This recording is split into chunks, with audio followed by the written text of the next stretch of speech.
दिसंबर का महीना है और आज हम खड़े हैं एक ऐसे स्थान पर जहां के ऐतिहासिक स्मारक और वास्तुकला बिहार की समृद्ध संस्कृति और विरासत को उजागर करते हैं। जी हां, हम बात कर रहे हैं रोहतास बिहार में स्थित रोहतासगढ़ किले की। नमस्कार, स्वागत है आपका SRS फोटोस यूट्यूब चैनल पर। आप हमारे साथ फेसबुक, इंस्टाग्राम और ट्विटर पर भी जुड़ सकते हैं। ये रोहतासगढ़ सीरीज का पहला एपिसोड है और हम इसमें देखेंगे कि रोहतासगढ़ किले तक बहुत ही आसानी से ट्रैकिंग करते हुए कैसे पहुंचा जा सकता है। अभी हम अकबरपुर में हैं और आप सामने इस बोर्ड पर देख सकते हैं कि रोहतास किला यहाँ से 35 किलोमीटर है, लेकिन हम दूसरे रूट से ट्रैकिंग करके जाएंगे जो कि लगभग 6 किलोमीटर का होगा। गूगल मैप में रोहतास ब्लॉक ऑफिस देख सकते हैं। यहाँ से हम ब्लू लाइन जो कि डेहरी नौहट्टा यदुनाथपुर रोड है, इससे होते हुए 1.7 किलोमीटर आगे बढ़ेंगे और पहाड़ी के दक्षिण पूर्व दिशा में स्थित इस स्थान पर पहुंच जाएंगे। इसका कोऑर्डिनेट्स डिस्क्रिप्शन में भी मिल जाएगा, जिसे गूगल मैप में सर्च करके आसानी से पहुंचा जा सकता है। पहाड़ी के ऊपर बने इस छतरी और 84 सीढ़ी मंदिर को यहाँ से साफ साफ देखा जा सकता है।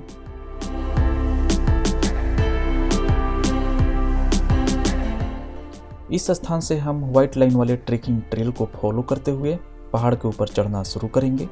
यहाँ से हमारा ट्रेकिंग शुरू होता है। हमने अपनी बाइक एक स्थानीय निवासी के घर के पास खड़ी कर दी है। ये पहाड़ी बिल्कुल खड़ी है और इस पर केवल कुछ जगहों से ही चढ़ा जा सकता है।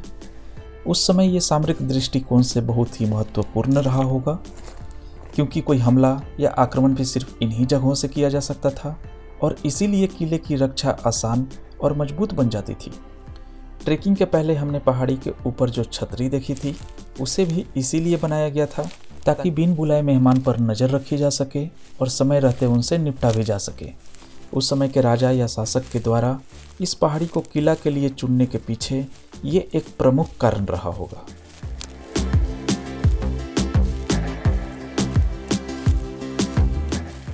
पहाड़ी के ऊपर जो कटा हुआ हिस्सा देख रहे हैं, हमें वहीं से पहाड़ी के ऊपर पहुंचना है। वीडियो में बने रहिए, आपको रास्ता अच्छे से समझ में आ जाएगा। अगर आप यहाँ आना चाहते हैं तो जितना सुबह हो सके आने की कोशिश करें। साथ ही पीने का पानी और कुछ खाने के लिए भी ज़रूर ले लें। हम लोगों ने लगभग आधी चढ़ाई पूरी कर ली है और यहाँ से नीचे का जो दृश्य दिखता है वो बहुत ही सुंदर है।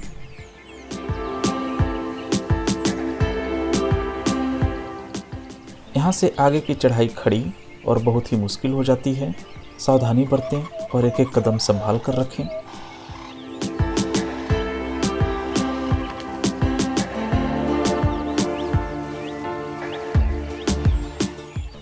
जैसे जैसे हम ऊपर पहुंच रहे हैं, यहाँ के दृश्य उतने ही सुंदर और साथ ही रहस्यमयी होते जा रहे हैं।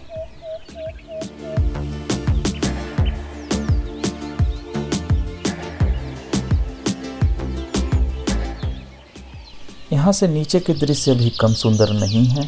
जब हम पंछियों की चहचहाहट और तीन तरफ पहाड़ के बीच में ट्रेकिंग कर रहे हों तो ऐसा लगता है मानो पहाड़ पर नहीं बल्कि किसी घाटी में प्रवेश कर रहे हों। इस नज़ारे और एहसास को शब्दों में बयान नहीं किया जा सकता, बल्कि उसके लिए आपको यहाँ आना पड़ेगा। आप यहाँ कुछ पुराने खंडहर देख सकते हैं। ये उस समय के मोर्चा का हिस्सा है जिसे किले की सुरक्षा और सैनिकों के पहरा देने के लिए बनाया गया था। इसे कुछ इस तरह से बनाया गया था कि आक्रमणकारियों को बिना ज़्यादा नुकसान के आसानी से यहीं पर रोका जा सके। आप यहाँ के कुछ खूबसूरत नज़ारे देख सकते हैं।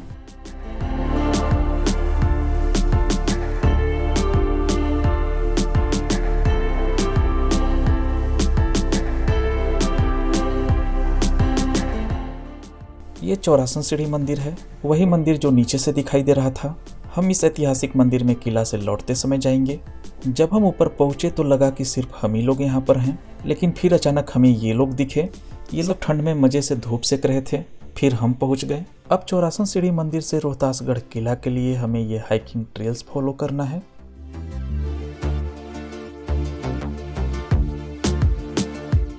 अभी हम थोड़ा आगे बढ़े ही थे कि घाटी का ये अद्भुत दृश्य देखने को मिला।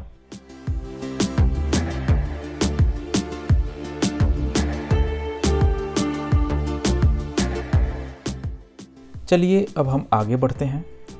वैसे तो चौरासन मंदिर से रोहतास किला की दूरी लगभग 3.5 किलोमीटर की है, लेकिन अगर मौसम साफ हो तो किला से मंदिर देखा जा सकता है। हम कोशिश करेंगे आपको दिखाने की।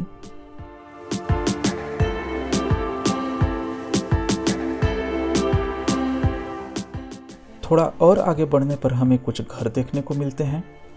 लोग यहाँ रहते हैं और आजीविका के लिए खेती और पशुपालन करते हैं। कुछ दूर और चलने पर हमें ये बहुत ही पुराना पत्थरों से बना रास्ता मिलता है। इसे किले के साथ ही बनाया गया होगा और सैनिकों के द्वारा मोर्चे तक आने जाने के लिए इस्तेमाल किया जाता होगा। हमारे सामने किले की सुरक्षा के लिए बनाया गया दूसरा मोर्चा है। ये एक बहुत लंबी चारदीवारी से जुड़ा हुआ था, जो कि अब या तो नष्ट हो चुका है या फिर बहुत ही जर्जर स्थिति में है। आगे हम इसके कुछ अवशेष दिखाने की कोशिश करेंगे।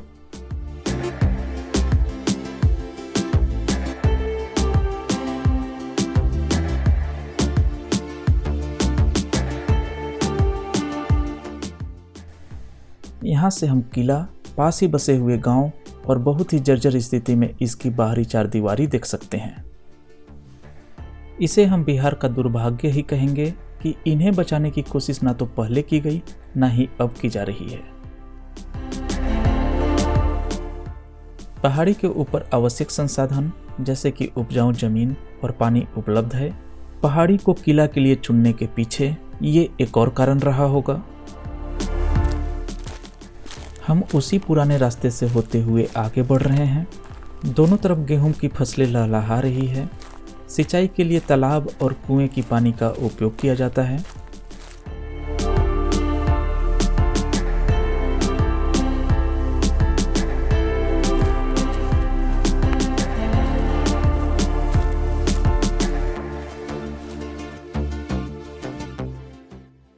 किले की मेन चारदीवारी में कुल 3 दरवाजे हैं, उत्तर, दक्षिण और पश्चिम की ओर। हम उत्तरी दरवाजे से प्रवेश कर रहे हैं और पश्चिम में इसका मुख्य दरवाजा है।